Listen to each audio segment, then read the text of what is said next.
The greats were never the guys trying to confine art to what it was 50 years ago, but the ones reaching for what it could be in 100 years, and pulling the rest of society with them. Hey guys, Pablo here, and we're on the path of art. I've been doing both traditional and digital art for years now, and I've made it a task for myself to try out as many tools and approaches as possible. You should do the same for yourself. Feel free to explore anything that comes your way, and career-wise, if you want to do art professionally, make a point of trying to do the work of at least a few roles in, say, game development process. Try doing the job of an animator, 3D artist, texture artist, lighting artist, concept artist, whatever artist, you name it. Do all of these before setting your aim on any particular position.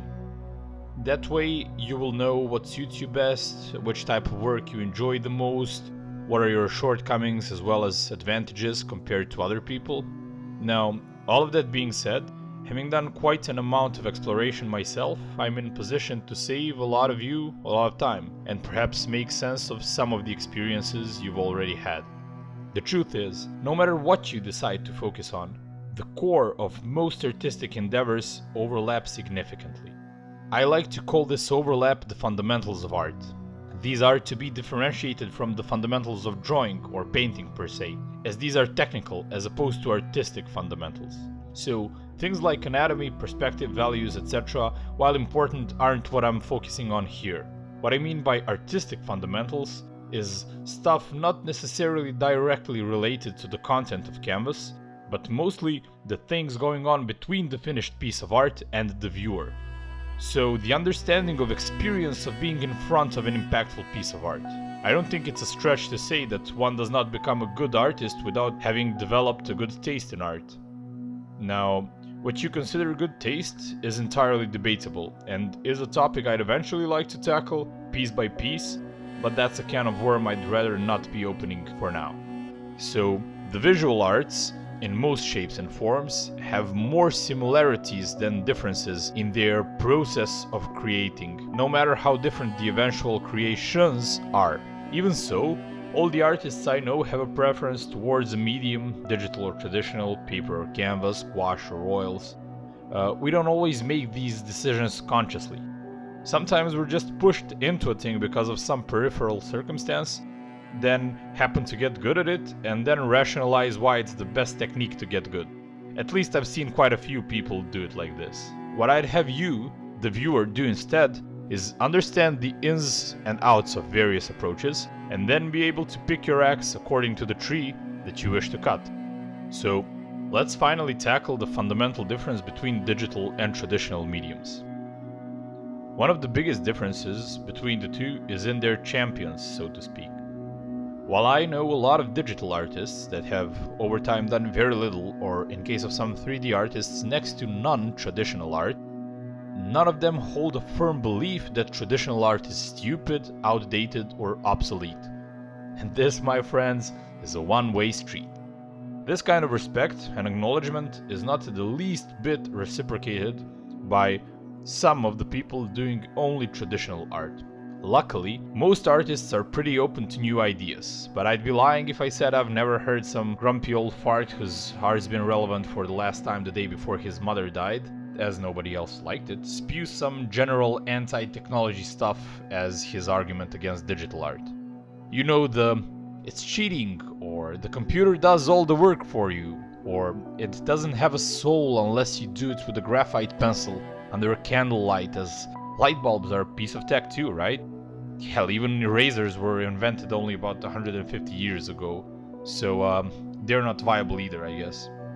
At any rate, I've given this idiotic point of view way more attention than it deserves already. You can tell I'm battle-scarred from trying to explain these things to people who've never really given much genuine thought to art. Had they studied the history of art and artists at all, they would have seen most of their traditional art idols at the forefront of technological progress at their respective times. The greats were never the guys trying to confine art to what it was 50 years ago, but the ones reaching for what it could be in 100 years, and pulling the rest of society with them.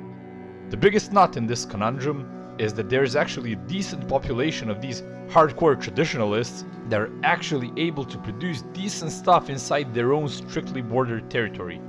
So what gives? Why is this a thing? To answer this, I'd like to tell you a story. As a kid, I had a pretty easy time in school, getting good grades and even some competition rewards and such without ever putting any real work in. This naturally resulted in me being a lazy little brat, slacking off even the things I loved doing. Art was one of those things. We've had art classes in school 1 or 2 times per week, so one time, and it wasn't just this one time, but anyways, one time I forget to do my homework. So I did what I always do when I forget to do my homework. I tried to do it during the 5-minute breaks in between classes. The only problem was, it was a big paper. Well, I thought it was big at the time anyway. And I had already started painting previously, which was good because I didn't have to start from scratch, and bad because I've had an overly ambitious plan to stick to. The worst part is that I've had a large tree in the foreground and I've started indicating singular leaves with brush strokes. They were all the same color, kind of flat, but what the hell, not like I could do much about it in 5 minutes until my class starts. Or so I thought. Realizing how toxic, unnatural and dark the green tempera I was using was, I changed my mind as my brush was midway between the palette and the paper. Forgetting to wash the brush, which was already loaded with a toxic color I didn't like, I immediately dipped it into another, milder green, and continued painting leaves. To my astonishment, the leaves that resulted from this mixing of paint on the brush looked way more alive in 3D than the previous ones. This might have been the biggest discovery of my life up to that point. I might have been 7 or 8 at the time, and I've quickly employed this cool new trick to the rest of my painting. The teacher was amazed, as was I, and even gave me further instructions for mixing colors with the brush and some ideas on what to try out. So, what's the point of this story? Even though I've spent a lot more time doing digital than all the artistic things I've done up to that point in my life, I've never had an impactful accidental breakthrough in digital art. Sure, I've had breakthroughs, quite a few of them actually, but they all felt deserved, and I worked deliberately and consistently for each one. And this is what I think the biggest difference is. There's an inherent trade-off between how much you can bend the medium to your will versus how much you're likely to produce good results on accident. Digital medium is absolutely bendable to your will. It will always do exactly what you tell it to. No more, no less. So there is much less room for happy coincidences in digital. Unlike stone, for example, which you can try to break in one way, but then the stone has its own inner structure and it breaks a different way or something. That doesn't work in digital. So, no happy little coincidences, as Bob Ross likes to put it. Of course, you might stumble upon a nice color key while shifting your hues slightly, or hit a sweet spot while editing levels or something. That's entirely possible. But when you open the, say, hue saturation box, those are the only things you're changing at that time. There's no way to accidentally make a different move of your hand and for the brush to leave a different mark, no matter how advanced the pen display you're using is. The software is simply scripted that way. This very trait is what, in my opinion, makes digital better for beginner artists. Of course, getting started in traditional is as easy as picking up a pencil and the paper and going at it. You might even be required to put some colors out of tubes onto a palette, but most of us have probably done all of that throughout our life. It definitely seems simple compared to learning new software, such as Photoshop. The moment you open a particular drawing software, you truly are overwhelmed with the amount of tools, options and menus, and all those distract you from your work. If that's how you feel, it makes sense, I get it. Here's what digital does for you though. After as little as a couple of weeks, even days if you're super eager, you'll learn to ignore all the options you don't need, which is most of the options. The ones you truly need are not that numerous and are usually among the easier tools to use. Once you reach that point, you'll never lose a second sharpening your pencils, getting clean water, going to buy art supplies, cleaning up the mess after a long and draining painting session. You get the idea, things like that. All the material you need is free, you have every color you can imagine at your disposal in a matter of milliseconds. Furthermore, and this is the key point, it's easier to figure out which exact action of yours led to which part of the result. Especially with layers and all, you can save parts of your painting as different layers and then time track your progress throughout the painting.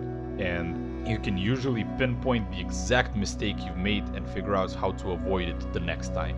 So, even though a painting software is a sizable hurdle to get over initially, and pen displays or even tablets are an investment, over a large enough stretch of time it gets way faster and cheaper, and has a much better signal-to-noise ratio in terms of direct feedback than traditional art, making it a better choice for someone who is serious about learning.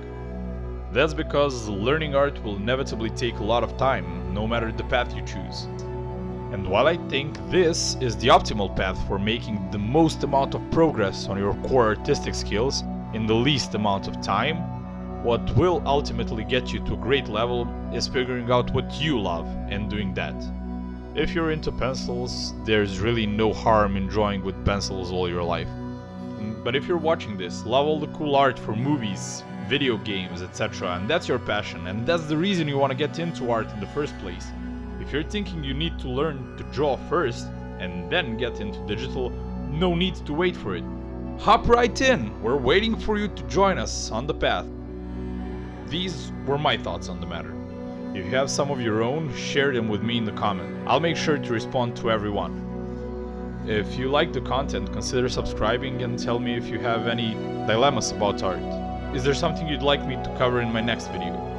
Oh, and by the way, are you excited as I am about The Witcher Season 2? I'll cut it here and see you guys down the line.